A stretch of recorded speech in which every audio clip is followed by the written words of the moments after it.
Bonjour, je me présente, je m'appelle Abdelwadoud Bentas. Je suis étudiant en première année de médecine. Puis dans le fond, moi, je fais des vidéos explicatives sous forme de questions pour expliquer la matière et de manière à ce que vous puissiez en bénéficier et que aussi moi aussi je puisse mieux assimiler la matière que j'étudie. En tout cas, trêve de blabla. Aujourd'hui, on va parler par rapport au cours de biologie génétique fondamentale. Aujourd'hui, ça va être le chapitre sur l'ADN l'ADN, sa structure, sa fonction et son organisation. Du coup, on va vraiment voyager sur l'ADN, puis on va pas aller voir ses mécanismes, mais plutôt sa globalité, ce qu'il englobe et tout ça. Bon, ben, on va commencer par un léger rappel de ce qu'est une cellule eucaryote. En fait, une cellule eucaryote, puis une cellule eucaryote et une cellule procaryote. Une cellule eucaryote, c'est principalement chez les cellules animales et végétales. Cellules animales et végétales. Voilà. Végétales. Et le noyau, il est délimité. Noyau délimité, délimité. Je vais revenir par la suite. Ça, c'est principalement chez les bactéries, les cellules prokaryotes. Bactéries. Et puis, elle n'a pas de noyau. Bon, je vais l'expliquer un petit peu. Pas de noyau. En fait, quand on vous dit que une cellule eucaryote, elle a un noyau délimité, en fait, c'est que son ADN, concrètement, il n'est pas situé à la valvolo dans la cellule. Il est situé à un endroit précis qui est le noyau, puis il est entouré par une membrane nucléaire qui, lui, le sert d'une deuxième barrière de protection. La première, c'est la membrane cytoplasmique. Puis, deux types de membranes, la membrane cytoplasmique. Vous avez la membrane nucléaire qui protège l'ADN. Contrairement aux cellules prokaryotes, vraiment, le bagage de l'ADN, il fait juste il est juste en circulation dans le cytoplasme. Ça veut dire qu'il n'est pas délimité, il n'est pas protégé. Vous comprenez? En tout cas, passons à la structure maintenant. De quoi est formé un nucléotide? Bon, un nucléotide, c'est principalement un sucre plus un base azotée, base azotée, et plus un acide phosphorique. Un acide phosphorique. Phosphorique. Voilà. De quoi est formé un nucléoside? Nucléotide et nucléoside, faut pas les mélanger. Un nucléotide, c'est les trois, sucre, base azotée et acide phosphorique. Et le nucléoside, c'est juste le sucre plus la base azotée. Sucre plus base plus la base azotée. D'accord. Nommez les deux types de sucre qui définissent les deux variétés d'acide nucléique. Vous en avez deux. Vous avez deux principaux, l'ADN, qui lui est constitué par le ribose, acide non, non, non, désolé. Acide, l'ADN c'est le diminutif de quoi? C'est l'acide désoxyribonucléique. Du coup, désoxyribose. Désoxyribose. Désoxyribose. L'ARN, c'est le ribose. Pourquoi est-ce qu'on dit ribose? Parce que l'ARN, c'est le diminutif de acide ribonucléique. Du coup, ribose. Voilà. Un, deux, trois, quatre. Ouais, bah, en tout cas, désolé, ça a coupé. Venons à la question 4 en fait. Nommer les deux bases azotées de type base purique. Faut... Et on a une base purique, puis on a la base pyrimidine. Faut pas les mélanger, c'est très important. Purique, désolé. Vous avez le A, qui est l'adénine, et automatiquement, l'autre que vous avez, c'est la guanine. Désolé. Même moi, je les ai mélangés. Mais en tout cas, faut pas le mélanger, c'est très important. Guanine.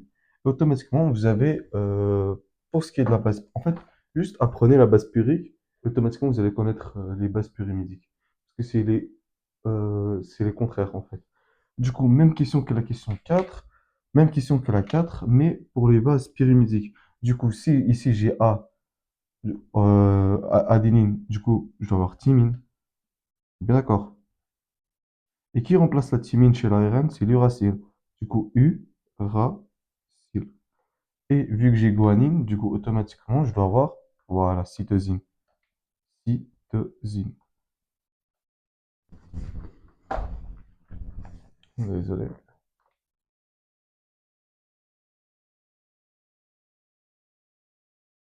Voilà, cytosine. Cytosine. Ok. Question 7. Euh, quel est le rôle des nucléotides? Il y en a trois principaux.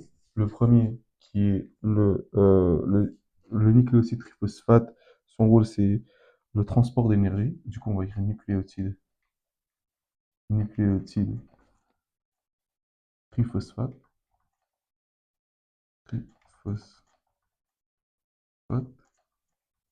Lui, il a un rôle très important qui est le transport d'énergie. Le transport d'énergie. Transport. Transport d'énergie. D'énergie. Généralement, dans l'organisme, dès que vous voyez phosphate, vous devez comprendre que ça a un lien de près ou de loin à de l'énergie. En tout cas, de l'énergie cellulaire, si on veut. Cellulaire. Cellulaire. Mais c'est sûr, en tout cas. Le deuxième rôle, c'est ils forment des coenzymes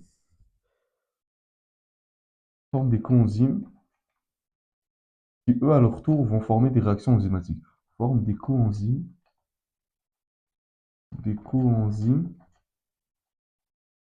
qui favorisent des réactions enzymatiques. Des réactions, des réactions enzymatiques.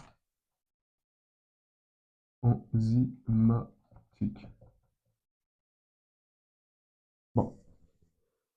Et puis, finalement, le dernier rôle, c'est transmettre. Du coup, si je résume, nucléoside triphosphate, transport d'énergie. Transport d'énergie, forme des coenzymes, euh, réaction enzymatique. Et puis, finalement, c'est transmettre des signaux d'hormones. Transmettre, transmettre, transmettre des signaux d'hormones. Des signaux, des signaux d'hormones. Voilà. C'est quoi les principes de la polymérisation? En fait, polymérisation. En fait, le principe de polymérisation, en fait, ça se résume à une seule phrase qui est, c'est un enchaînement en fait. C'est un enchaînement, c'est un enchaînement de de plusieurs, de plusieurs nucléotides, désolé, de plusieurs nucléotides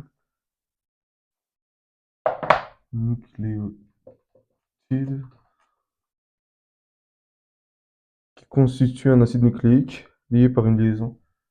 C'est un enchaînement de plusieurs acides, acides nucléiques en fait. Parce que ce qui suit, c'est que c'est un acide nucléique. Nucléotide, c'est un enchaînement. Bah, c'est ici en fait. C'est juste par des liaisons phosphodiester. euh, en tout cas, c'est un enchaînement de plusieurs nucléotides, plusieurs acides nucléotides.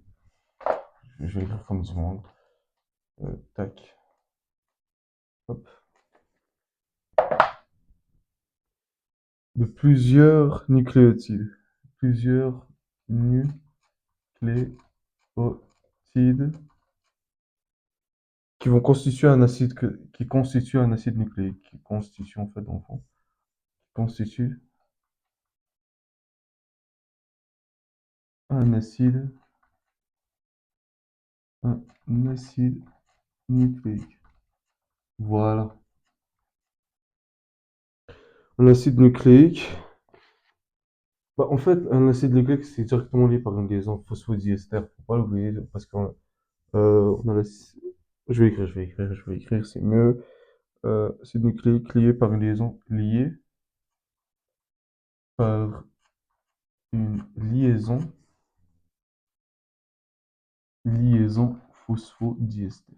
Phospho, phosphodi, phosphodiester. Bon, sans son œuvre maintenant.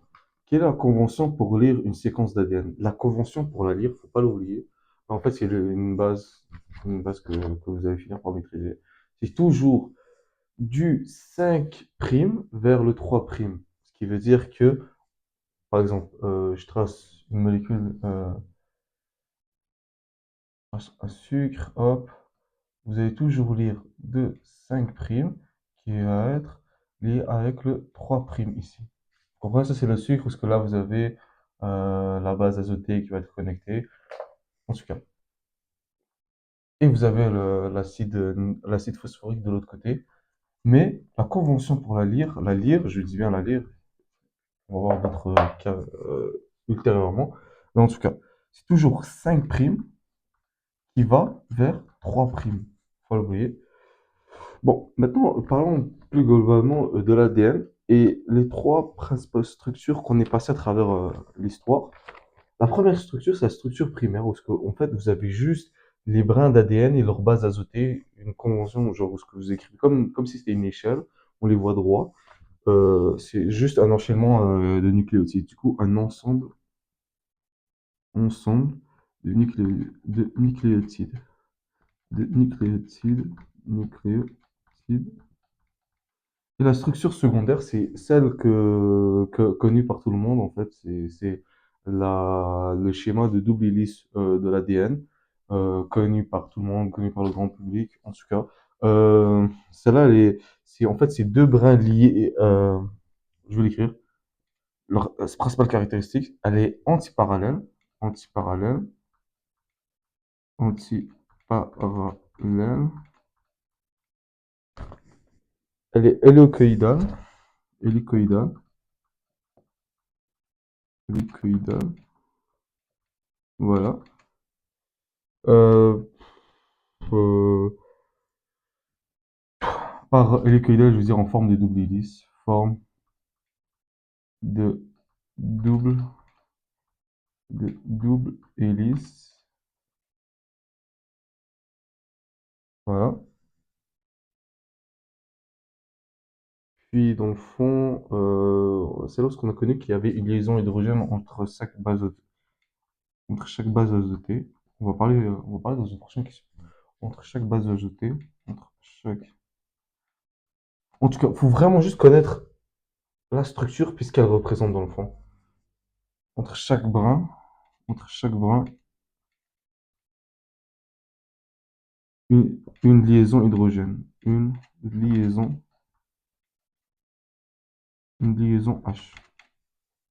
Puis la structure tertiaire, qui est plus connue par la communauté scientifique en tout cas, c'est vraiment, en tout cas ceux qui étudient les sciences, moins connue elle aussi. Euh, En fait, c'est juste, vous prenez la structure secondaire, plus condensée, plus regroupée, par rapport, et ils forment un enroulement sur des protéines qu'on va voir plus tard, que c'est des histones en fait.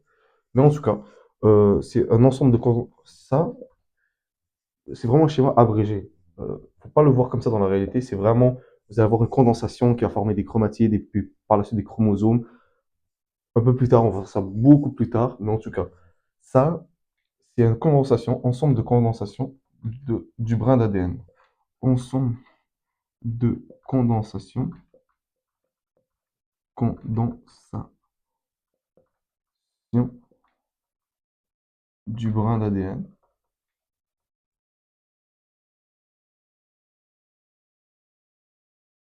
du brin d'ADN pour former la chromatine.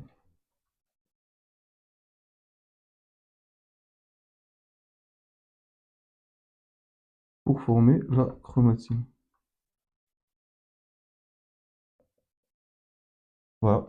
Du coup, moi, ce que je veux que vous reteniez de ce que je pense que l'on doit retenir de cette question, parce que j'ai pas encore fait l'examen, en tout cas, c'est vraiment la structure primaire, secondaire, tertiaire, puis leur schéma, de ce quoi elles représentent.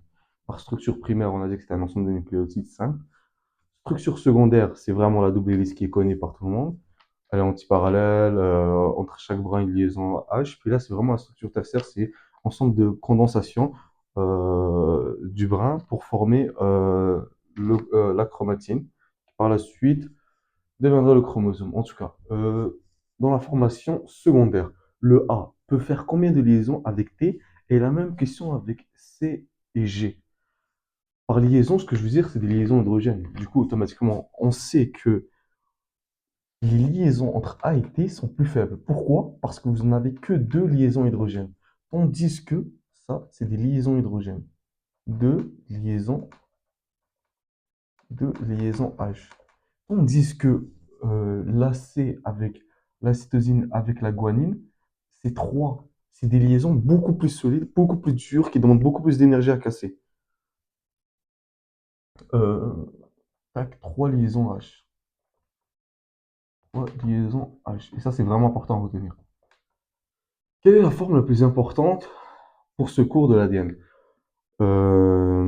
Généralement, là, c'est vraiment la forme d'ADN B qu'on va essayer de retenir. Pourquoi? Parce que dans le fond, elle est plus stable, elle est plus importante, et c'est elle qui a la forme de l'ADN qu'on connaît tous in vivo, genre, qui est connu par tout le monde. En tout cas, l'ADN B, l'ADN B, bêta, je sais pas, bêta, en tout cas B, euh, non, non, B, pas bêta, désolé. B. Pourquoi? Parce qu'en fait, elle est plus stable. Car plus stable.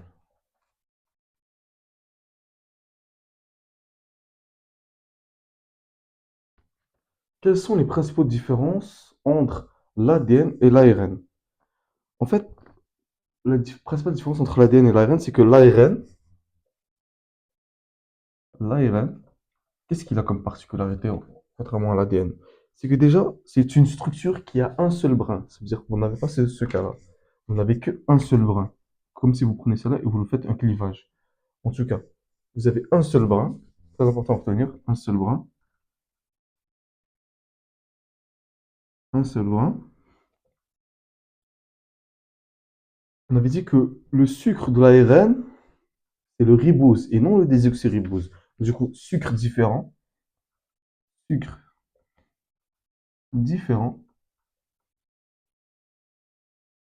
le ribose. Le ribose. Voilà. La prochaine, elle n'a pas de thymine, mais elle a plutôt une uracile. On avait parlé à la question 5. Pas de thymine, pas de T, pas de T, mais un U à la place. Mais un uracile à la place. Mais un U à la place. OK? Et puis finalement, l'ARN vient d'où en fait? L'ARN, il est synthétisé de l'ADN à partir de la transcription. L'ARN est synthétisé, provient, euh, est synthétisé, c'est mieux, est synthétisé, par synthétisé on veut dire qu'il est formé, est synthétisé à partir de l'ADN, à partir, à partir de l'ADN au cours de la transcription. Ça veut dire au cours de, de la transcription.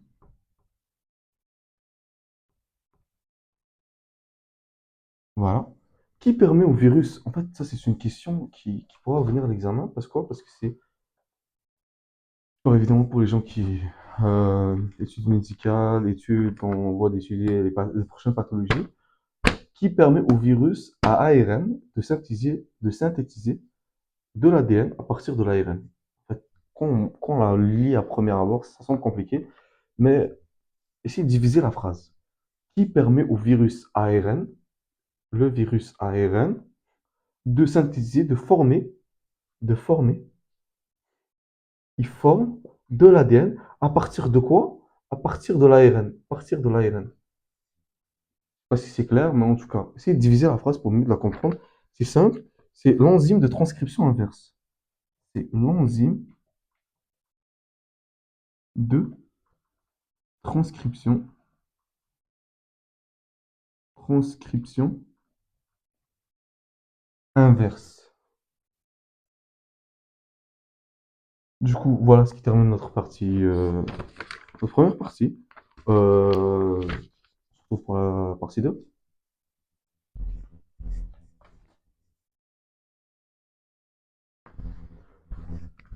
Bon ben, salut, on se retrouve pour la partie 2. On va poursuivre avec la question 15. Dans le fond, on te demande, il y a deux catégories d'ARN. Deux catégories. Nomme-les et donne leur rapport en pourcentage. On a principalement l'ARN. Pour les deux catégories, on a l'ARN codant et l'ARN non codant. Faut pas entendre. En fait, ça peut porter à confusion. Pourquoi? Parce que généralement, les gens pensent que l'ARN codant, c'est celui qui a de l'importance, c'est celui sur lequel on va focaliser. Mais il faut savoir que l'ARN non codant est majoritairement représenté pour une bonne raison, parce qu'en fait, c'est lui aussi, il est extrêmement important dans l'organisme. On va le voir par la suite du chapitre. Donc, j'espère que vous avez apprécié.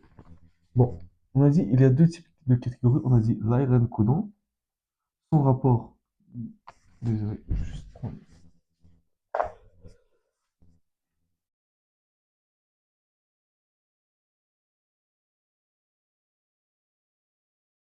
On a dit que l'ARN codant et l'ARN non codant. ARN non codant. Je rappelle les rapports qui sont très importants et c'est pas pour rien qu'il y a un rapport tellement et un écart aussi important, je veux dire. Non codant. Le non codant, son rapport est de 98%. 98, 98%, tandis que l'ARN codant, il n'est que de 2%. Cela, certes, ne diminue pas l'importance. En fait, les deux sont importants. En tout cas, on va le voir plus tard. Parmi les deux, désolé, je répète les deux fois.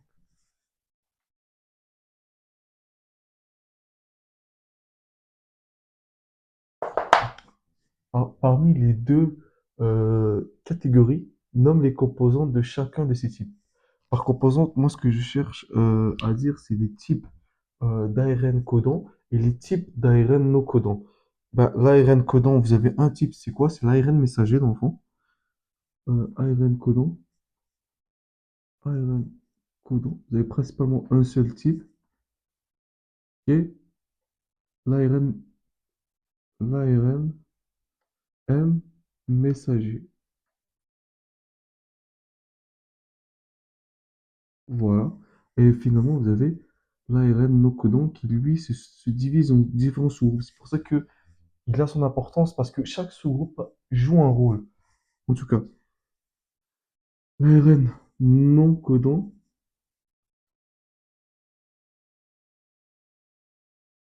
lui, se compose d'un ARN-R qui est l'ARN ribosomique, ARN-R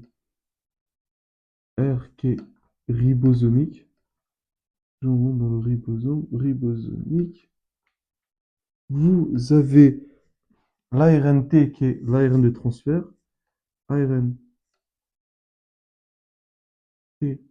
de transfert, transfert, voilà.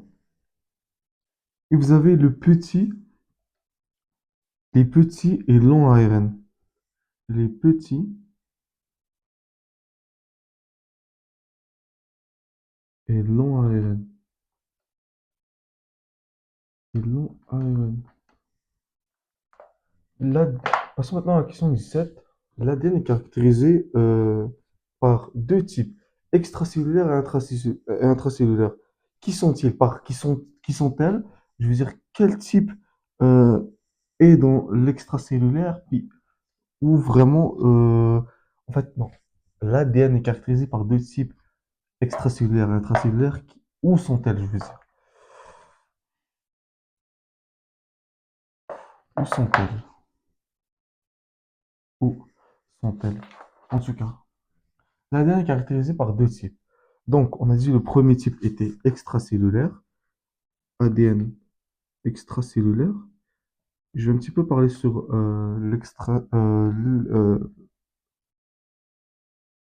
l'extracellulaire en dehors de la cellule. C'est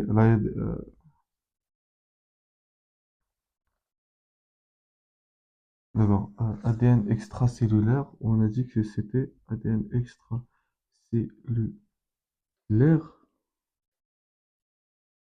Principalement, pourquoi est-ce qu'on dit extracellulaire? Parce qu'il a son propre ADN, mais pas forcément dans le noyau. Et c'est principalement la mitochondrie, en fait. C'est mitochondrial. Pourquoi? Parce que on estime que la mitochondrie, c'est certes, il est considéré comme une part entière de la cellule, mais il a son propre ADN. En fait, il peut fonctionner tout seul. Euh, il y a une hypothèse dit que la mitochondrie, en fait, c'est une bactérie qui a pu travailler constamment avec la cellule, ce qui fait en sorte de travailler ensemble. Mitochondrie, qui je rappelle, est essentielle pour la fabrication de l'ATP, pour la respiration cellulaire. En tout cas, l'ADN extracellulaire, il est mitochondrial. Et je rappelle aussi qu'il provient essentiellement de la mère. Et on a aussi euh, l'ADN intracellulaire, c'est principalement le nucléaire.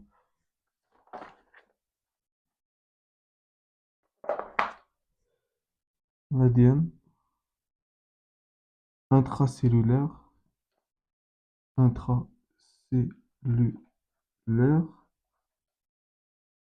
principalement le nucléaire. Nucléaire. Par nucléaire, ce que je veux dire, c'est vraiment à l'intérieur du noyau. Vous comprenez? La membrane nucléaire à l'intérieur de la membrane nucléaire. C'est pour ça que je dis nucléaire. En tout cas, nucléaire. Passons à la question 18 maintenant. Euh, donne-moi les caractéristiques de chacun des ces types. Les caractéristiques de l'ADN extracellulaire et puis l'ADN intracellulaire. On a une division en deux groupes. On va commencer par le mitochondrien. Mitochondrien, qui est lui. En fait, vous avez, vous avez 13, principalement 13 régions codantes. Je ne demande pas de retenir les chiffres, mais de juste pouvoir les distinguer. 13 régions codantes. Codantes. Vous avez l'ADN, en fait, il est nu. C'est l'une des principales caractéristiques en fait des bactéries, c'est que leur ADN n'est pas protégé en fait. Il baigne dans la bactérie. En tout cas, l'ADN il est nu. Et puis c'est l'une des raisons qui appuie le fait de l'hypothèse de dire que ça provient, à la base c'était une bactérie qui s'est fait assimiler par la cellule. En tout cas, euh, il est 100% codant. Ouais, 100% codant.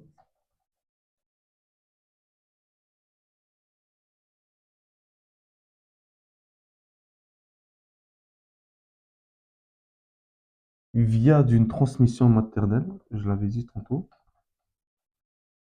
transmission maternelle, et puis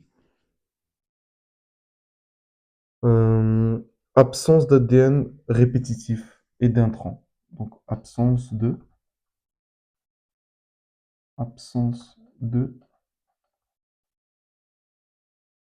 ADN répétitif, ADN répétitif, répétitif et d'intrants. Intrants qu'on va voir par la suite plus profondément. en tout cas. Puis après ça, on a le nucléaire. Le nucléaire, parfait. Il a une structure linéaire. Par linéaire, c'est que comme si vous prenez l'ADN, on va vous le dérouler. C'est une structure linéaire. Principalement une structure. Ici, c'est 13 structure, structure linéaire. Voilà. Vous avez aussi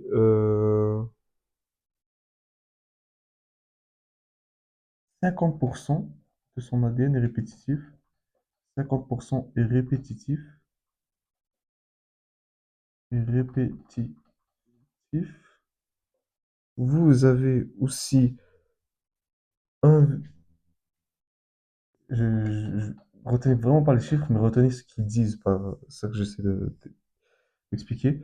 Euh, 1,2% de séquences codant. Séquences codant. Lui, on avait dit que c'était 100%, lui, c'était 1,2% de séquences codantes. Du coup, ça permet de constater quoi? Qu'en fait, que l'ARN non codant est principalement vient du nucléaire, tandis que l'ARN codant, c'est principalement mitochondrial. 1,2% de séquences non codantes, on a dit. Séquences codantes, ouais, désolé. Séquences codantes. Codantes.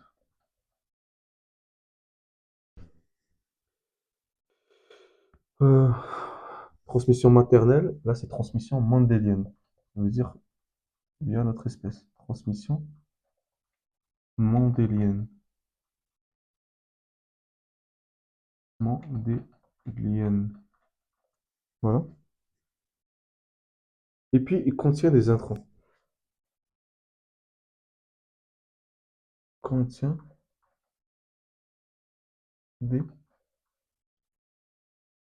intrants. Alors, nomme les trois codons stop. Bah, on va passer à la prochaine question. Désolé. Nomme les trois codons stop et les deux initiateurs. Par codon stop, en fait, initiateur, une petite introduction s'impose. C'est que dans le processus de traduction, on dit qu'il est situé dans l'ARN messager. Les codons stop et initiateurs sont situés dans l'ARN messager. En fait, c'est un signal pour le ribosome pour savoir quand débuter ou bien quand commencer. En fait, quand débuter et où s'arrêter. Ça veut dire quand débuter, initiateur, quand s'arrêter, le stop. La lecture de l'ARN dans le but de former une protéine. Et cela se fait via le ribosome. C'est-à-dire que c'est le ribosome qui, lui, va venir lire l'ARN messager. Parce que vous allez avoir des codons stop qu'il faut connaître, et des codons initiateurs qu'il faut connaître pour savoir les reconnaître, quand commencer, puis quand finir. En tout cas, les codons stop sont les suivants. C'est le U, uracile, adénine, adénine. Vous avez 3. Vous avez le uracile, adénine, guanine.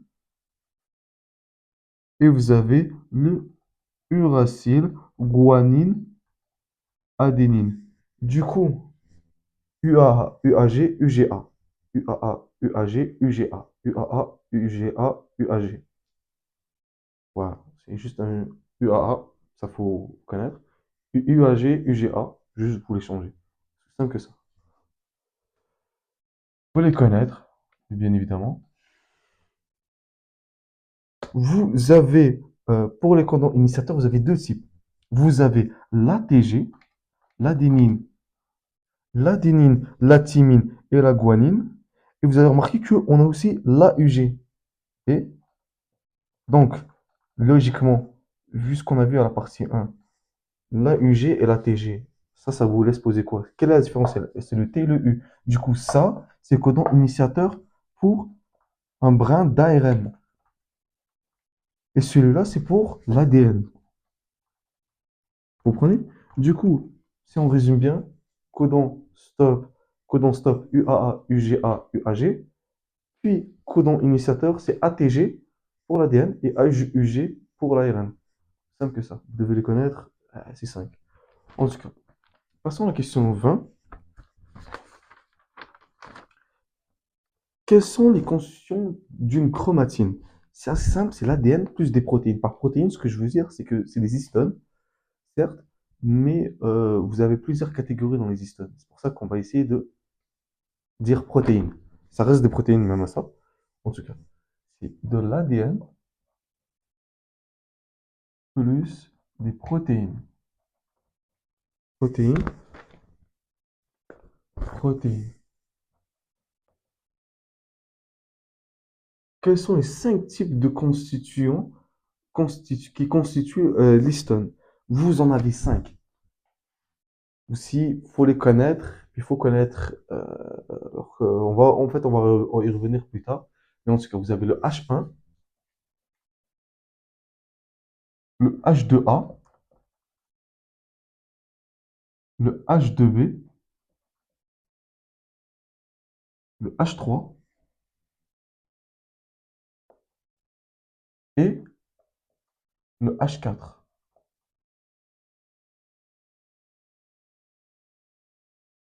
Cela, il faut les connaître. H2A, H2B, H1, H3, H4. En tout cas, passons à la question 22. Dessine la structure du gène eucaryote et nomme les différentes parties. Principalement en format abrégé, un gène eucaryote, ça se présente comme ça. Format abrégé, je répète. Tac. Vous avez différentes séquences, tac, qu'on va appeler plus tard, tac, hop, hop, d'accord? Euh, Vous commencez bien évidemment, on répète, par un 5' et on finit par un 3'. Toujours, c'est la convention. On commence par une séquence, on avait dit initiateur ATG, et on finit par un codon stop de ce type-là. UAA, UAG ou bien UGA. Ça dépend, je ne vais pas l'écrire, mais forcément, quand on a codon initiateur, on doit avoir un codon stop ici. C'est soit le UAA, UAG ou bien UGA. En tout cas, euh, là, ça va être principalement le site de traduction. Ça va être le site où va commencer la traduction. Site de traduction. De traduction. Voilà. Du coup, ce qui est assuré ici, on pourra vous donner un schéma de cette manière-là. Ça, c'est principalement les intrants. Les intrants. Et puis, vous avez ici les parties non assurées. Désolé.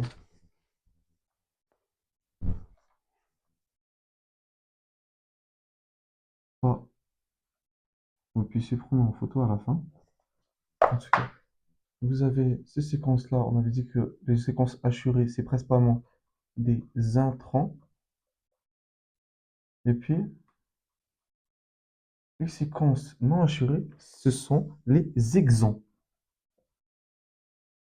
Important à connaître, on va en parler plus approfondément dans la prochaine partie. Ça, principalement, c'est quoi en fait, les exons? C'est les séquences qui vont être codées, c'est les séquences codantes. Du coup, c'est pour ça que je les ai mis moins présentes que les séquences, que les intrants, parce que faut toujours respecter le rapport. Séquence codante, on a dit que c'était 1,1 à 2%. J'ai écrit quoi? 1,2, non, on va dire 1 à 2. 1 à 2%. 1 à 2% de séquence codante. Du coup, ça, c'est la séquence codante. Ouais, c'est ça. Séquence codante.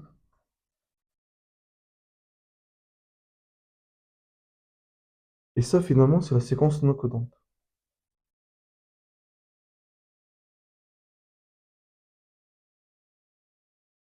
Séquence non codante.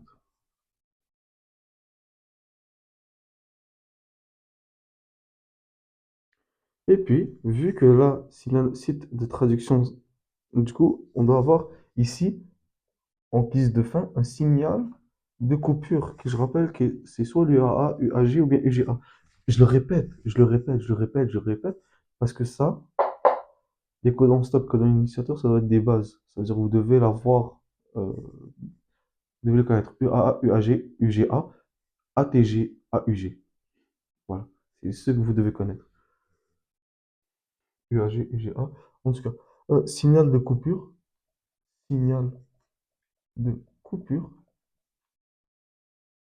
Voilà. Du coup, on peut passer. C'est quoi le processus de dénaturation et renaturation dans la traduction d'ADN, dans les ADN. En tout cas, on va commencer par le premier, la dénaturation. C'est quoi la dénaturation? Par dénaturation, qu'est-ce qu'on veut dire? C'est assez simple. En fait, c'est un processus de, de transformation, transfor- de transformation du double brin d'ADN, du double brin d'ADN, qui, je rappelle, se présente sous cette forme-là.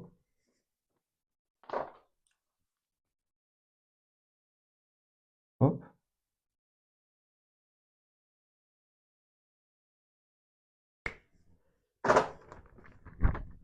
Double brin d'ADN en deux simples brins. En fait, c'est le processus dénaturation, c'est juste le processus dans le fond, ce que tu passes de deux brins, tu vas les décoller, en avoir un brin de chaque côté. Vous comprenez?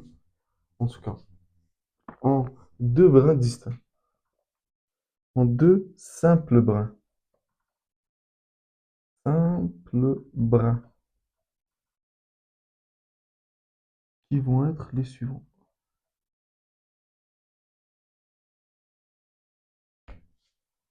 Vous allez avoir, hop, finalement, vous allez avoir de l'autre côté, hop,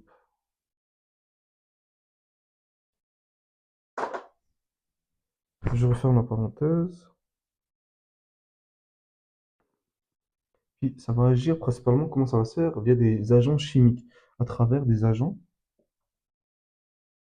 à travers des agents,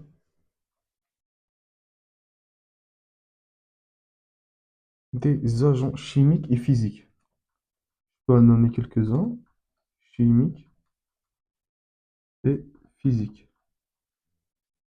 Et physiques. On peut en nommer quelques-uns dans la température, pour un critère physique, température, et puis le pH pour un caractère chimique. Le pH. Vous en avez d'autres, ça finit pas que juste à ça, mais en tout cas, le principal pour retenir, c'est juste le processus. En fait, vous devez connaître sa définition. pH, hop, tac. On va revenir, vu qu'on a dénaturation, on a forcément une renaturation qui est renaturation. Non, juste les souligner. Renaturation qui est forcément. En fait, c'est quand la température retombe,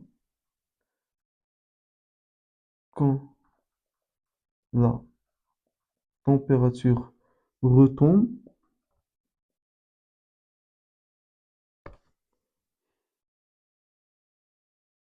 les chaînes complémentaires qui sont, je répète, les deux simples brins, les chaînes complémentaires, les chaînes complémentaires,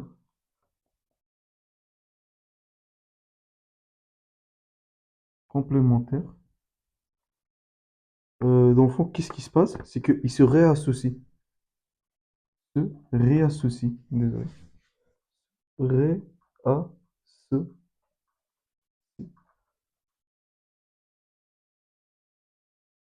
Se réassocient. Réassocient deux par deux. Deux par deux.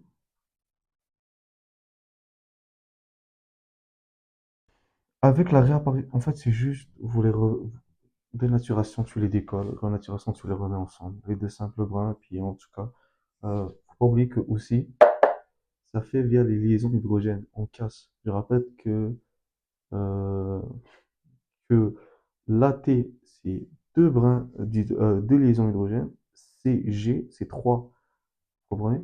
Ça veut dire l'une est plus difficile à casser que l'autre. En tout cas, cela ceci deux par deux.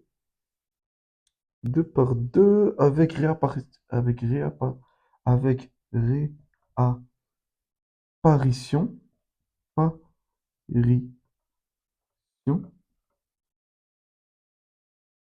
liaisons H. Des, désolé. Des liaisons H. Voilà. Bah, c'est tout pour cette euh, partie 2. Je crois qu'on va finir ça avec une partie 3. Je vous laisse prendre ça en photo pour vous corriger. Là, je me décale. Hop. J'espère que vous avez apprécié. Ben, on se retrouve pour une partie 3 où on va parler principalement de la température, puis des chromatines. Ça veut dire les chromatines qu'on avait parlé. Où ça, où ça, où ça, tac. Ouais, ici. La question 21. On avait parlé des types. Je vous avais dit qu'on allait y revenir plus profondément dans la partie 3. En tout cas. Sur ce, merci beaucoup. Un, 2, 3. Bon, ben, salut. Voilà la partie finale, la partie 3, sur laquelle on va finir sur le chapitre d'ADN, structure, fonction et organisation. Je vous laisse prendre en photo. Je vais essayer de répondre aux questions. Pour ceux qui sont avec moi dans la promo 2024-2025, j'ai noté les questions d'examen, questions où ce que le prof d'enfant portait une attention particulière dessus. On va essayer d'y répondre à la fin. Je vais essayer de faire la même chose pour chacun des chapitres, en tout cas. J'espère en être capable. C'est parti. Données. Bon, on va commencer par la question 24. Donnez-moi l'équation de température de fusion moléculaire notée Tm. Ah, c'est simple. La Tm, température de fusion moléculaire, c'est 2 fois soit le A, soit le T, soit l'adénine, soit la thymine. Sur la base azotée adénine, sur la base azotée thymine. Plus 4 fois, vous imaginez bien, la cytosine slash la guanine. La base azotée cytosine ou bien la base azotée guanine. Pour souligner l'exemple, pour souligner cette formule, on va utiliser un exemple parce que, dans le fond, c'est une question très importante qui revient souvent dans les examens. Euh, Trouver la température de fusion moléculaire de l'exemple suivant. C'est une question d'examen possible, je ne dis pas forcément, en tout cas, selon ce que je sais. Généralement, l'examen, on va vous donner un seul brin, on ne va pas vous donner les deux brins, puis automatiquement, quand vous savez un brin, vous savez le deuxième parce qu'ils sont antiparallèles, du coup, ils sont correspondants entre les deux. Donc, température de fusion moléculaire, vous allez compter le nombre de A et de T. J'en ai un, 2, 3, 4, 5, 6, 7. On est bien d'accord. Un, 2, 3, 4, 5, 6, 7. Du coup, on va faire 2 fois 7 plus, ici on a combien de CG? On en a un, 2, 3, 4, 5, 6, 7 aussi. 7. Du coup, plus 2 fois 7, qui nous fait 49, plus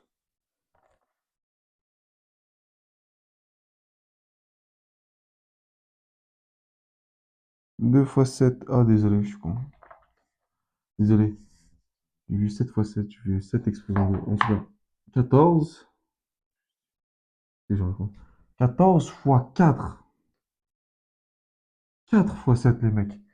4 fois 7, ce qui nous donne 28.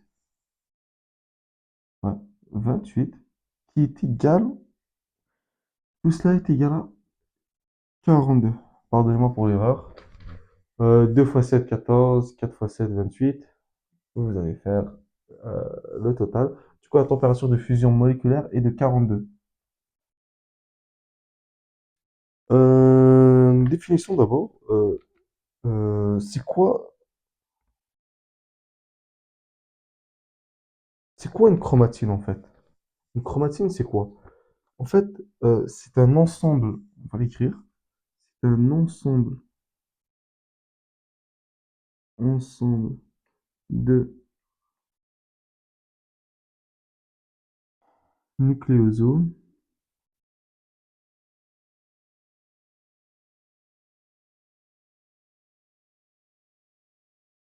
Le nucléosome, que je rappelle, est une sous-unité de la chromatine. C'est une sous-unité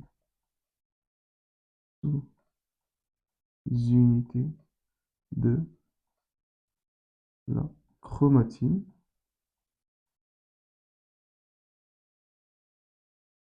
Chromatine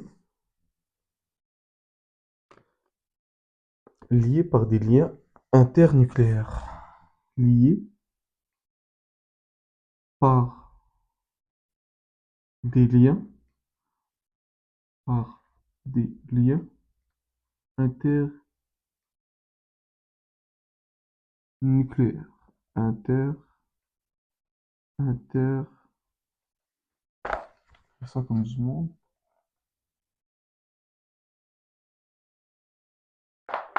Liée par des liens,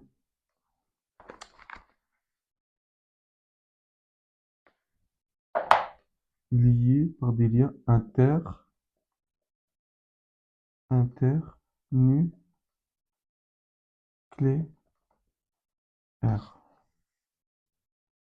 Bon ben voilà.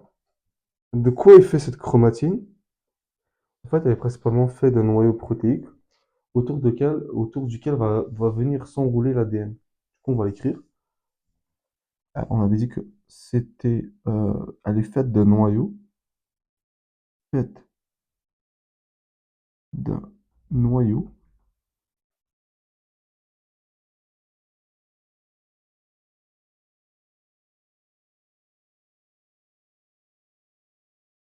autour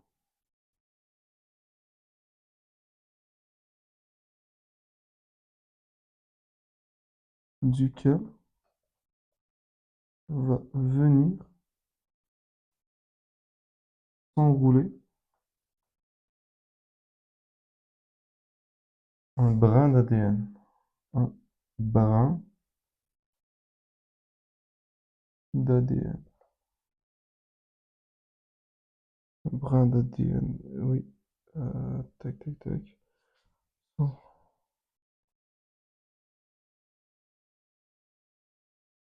S'enroule un noyau. S'enroule un noyau. Désolé. S'enroule. S'enroule. En tout cas, s'enroule un brin d'ADN. C'est la même chose. Donc, la 28, elle est différenciée via deux catégories. Nomme-les et décris-les. Vous avez en premier lieu les hétérochromatines. Hétérochromatines. Hétérochromatines. Chromatines. Et vous avez les euchromatines. Euchromatines.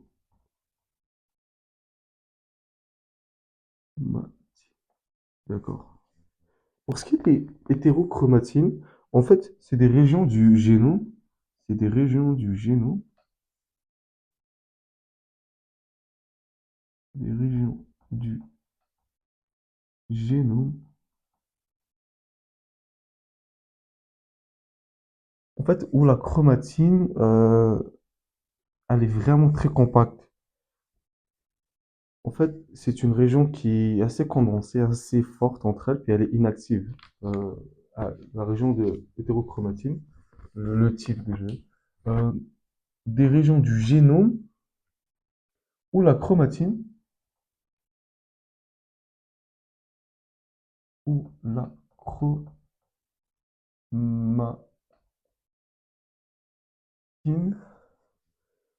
où la chromatine est très compacte et très compacte, et puis, et qui est, et qui, et qui est inactive. Inactive. Voilà. Pour ce qui est de la euchromatine, en fait, c'est encore des régions du génome, on va dire, des régions du génome, des régions du génome, SA génome, où la chromatine est non condensée, c'est l'inverse. Où la chromatine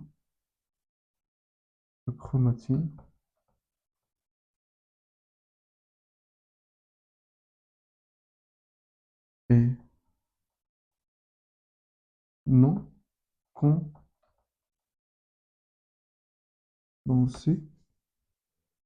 La chromatine est non condensée et qui est, contrairement à l'hétérochromatine, et qui est active.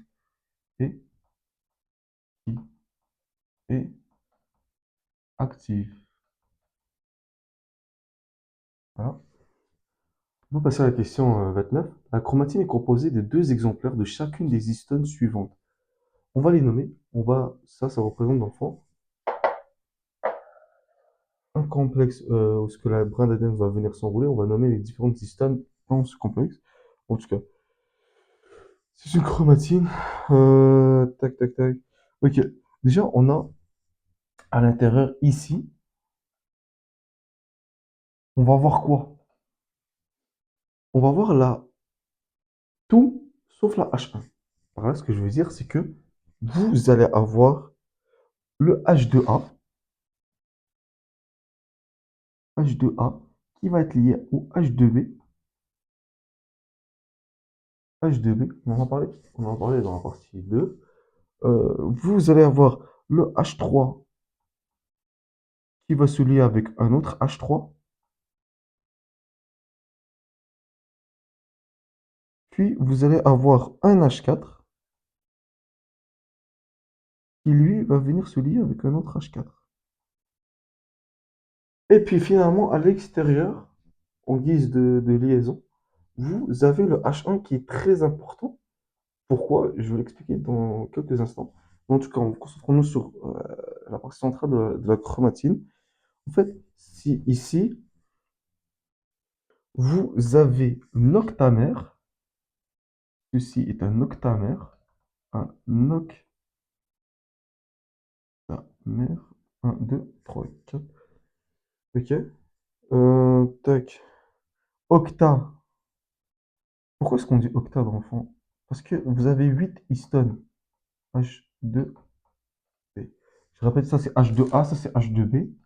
Donc, si je répète bien, 1, 2, 3, 4, 5, 6, 7, 8.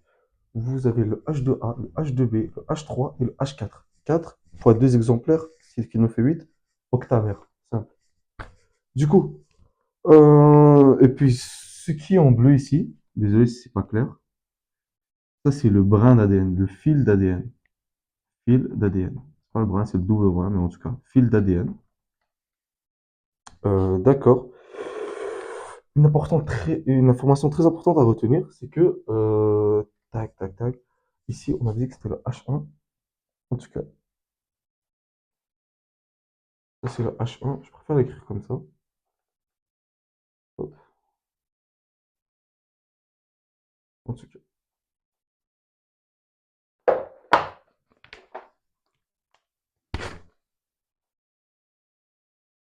voilà. Donc on avait dit quoi? Information très importante ici. On va l'écrire. Ouais, tac, ici on a quoi? On avait dit, désolé. H2A, H2A, slash H2B, H3 et H4. deux fois 2. C'est pourquoi qu'on dit un octamère. Du coup, voilà. Ouais, qu'est-ce que je veux dire? Ouais, le fil, en fait, je veux dire que le fil, qui sont très importantes aussi, fil d'ADN, il fait le tour, ce fil-là, le fil d'ADN, celui-là, le fil d'ADN fait le tour trois quarts et tout.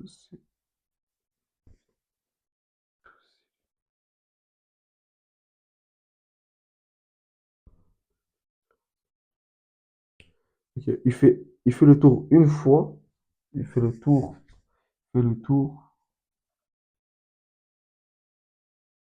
un et trois quarts. Je sais pas si vous avez regardé le film d'Harry Potter, mais c'est ça ma technique pour me rappeler. Dans le film d'Harry Potter, il demande ouais, la guerre 9 et trois quarts.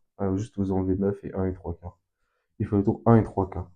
Donc, parenthèse fermée. Tac. Ci aussi, c'est l'unité de base, c'est l'unité de base,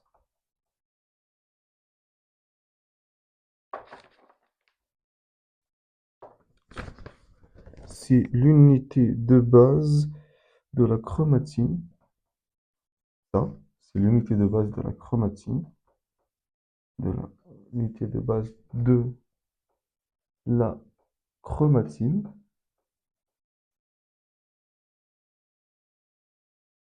et de base de la chromatine, qui est le nucléosome. Ok, le nucléosome, qui est le nucléosome.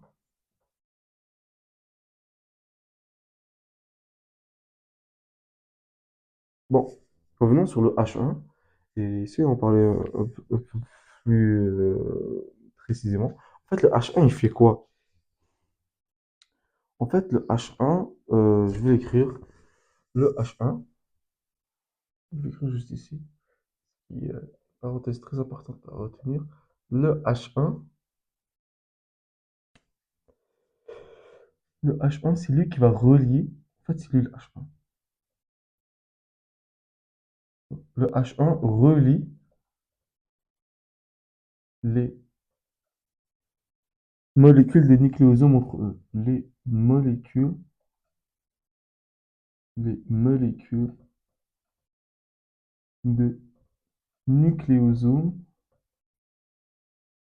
de nucléosomes entre eux.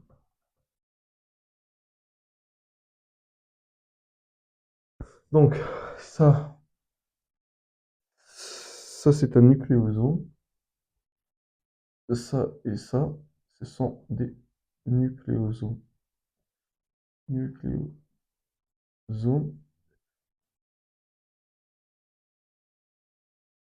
nucléosomes. Bon, une information très importante à ne surtout, mais surtout, surtout pas oublier. Parenthèse.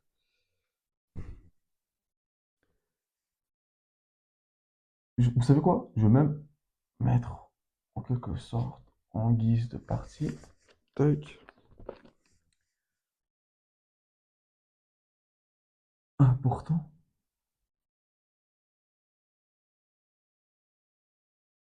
Les nucléotides,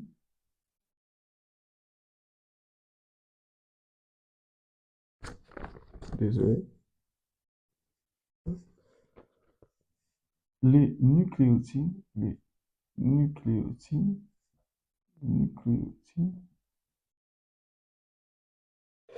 sont reliés entre eux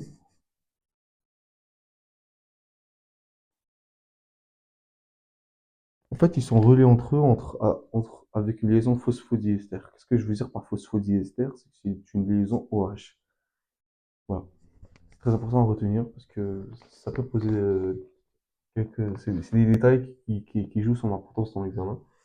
Les nucléotides, j'ai oublié un S, désolé. Les nucléotides sont reliés entre eux, sont reliés entre eux par, par une liaison phosphodiester.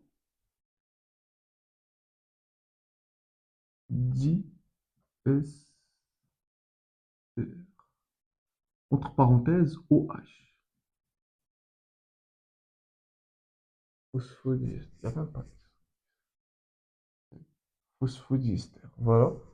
Euh, bon, pour ceux qui sont avec moi cette année, euh, il y a quelques questions d'examen parce que le prof a souligné son importance dessus.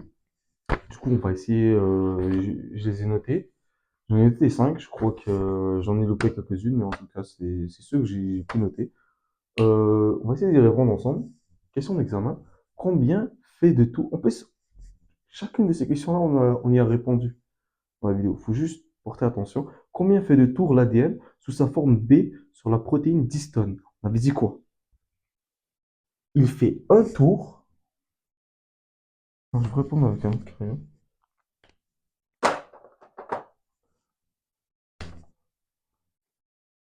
Fait un tour. Fait un tour et trois quarts. Un tour et trois quarts. Autour du cylindre.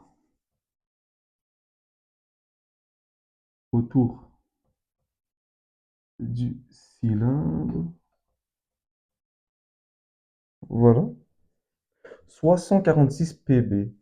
Et pb, c'est assez simple. P paire, B base. Voilà. 146 paires de bases. En tout cas, c'est pas vous. Le plus important, c'est un tour et trois quarts. Comme je vous ai dit, film d'Harry Potter, la guerre 9 et trois quarts, vous avez le 9, un et trois quarts. C'est que ça. Fais un tour et trois quarts autour, un tour et autour du cylindre, du cylindre, du, autour du cylindre, soit, ce cylindre c'est encore lui, je rappelle, soit 146 parties paires de bases, soit 146 PB ou PB, paire de bases. Paire, j'ai oublié le 2. Voilà, paire de bases. Qu'est-ce qu'un noyau protéique? Un noyau protéique, c'est une définition. C'est que, en fait, c'est la structure, c'est la structure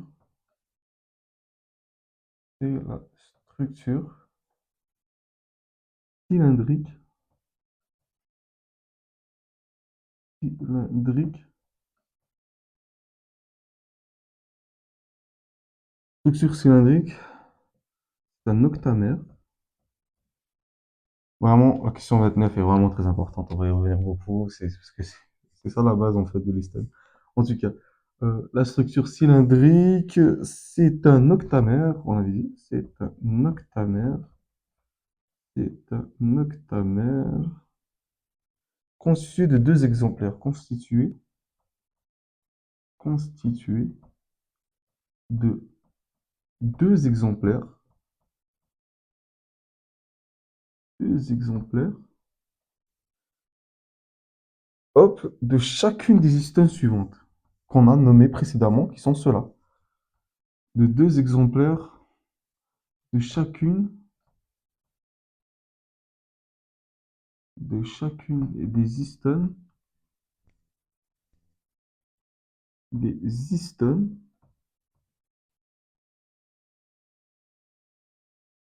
les histones suivantes.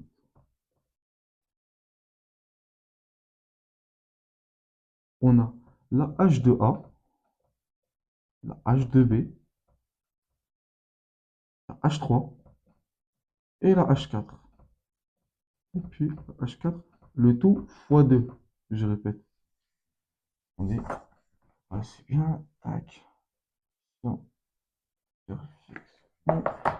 fois 2. Voilà.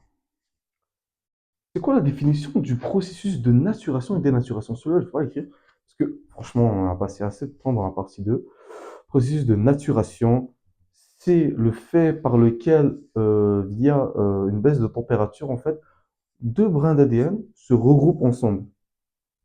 Je ne vais pas l'écrire, je répète, parce qu'on a passé assez de temps dans la partie 2, puis j'ai pas l'espace pour. Je vais essayer de de le réexpliquer à l'oral. Processus de naturation, c'est via une baisse de température, parce que deux brins d'ADN vont venir se recoller ensemble. Dénaturation, c'est quoi? C'est via des facteurs chimiques ou bien physiques, température ou bien pH, deux brins d'ADN qui sont auparavant collés se décollent. Vous comprenez? Se- Dénaturation, décoller, naturation, recoller. Vous comprenez? En tout cas, j'espère que le message est passé. Ça, je vais écrire, expliquer à l'oral. Expliquer à l'oral, expliquer dans la partie 2. Dans la partie 2, la partie 2 et à l'oral, en tout cas, il y aura une question d'examen de type, ma question 25 sur la température de fusion moléculaire. Je répète, la formule que vous devez connaître, c'est 2 fois AT plus 4 fois CG. A ou T, comprenez? Ça veut dire, on va vous donner un seul brin généralement. Pour l'examen, on va vous donner un seul brin, puis il va falloir vous avez juste besoin d'un brin concrètement. Mais en tout cas, on va vous donner un seul brin, puis il va falloir compter les A et les T. Vous les comptez, vous les faites fois 2, plus vous comptez les C ou les G, vous les comptez, les C et G, pas ou, désolé, C et G, vous les comptez et vous les multipliez par 4. Vous additionnez les deux, ça va vous donner votre température de fusion moléculaire. Voilà, ben, tac. Revenir question 25, je vais écrire revenir question 25 et expliquer à l'oral aussi. Revenir question 25 et expliquer à l'oral aussi.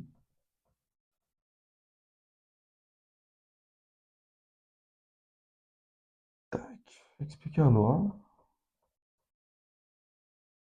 Quelle est la forme d'ADN qu'il faut retenir pour l'examen? J'en ai passé dans les parties précédentes, j'en ai parlé beaucoup, très important. J'ai même fait des schémas. C'est quoi? C'est quoi? Voilà, vous avez. En tout cas, je sais pas, il n'y a personne qui répond, mais c'est la forme B. Désolé.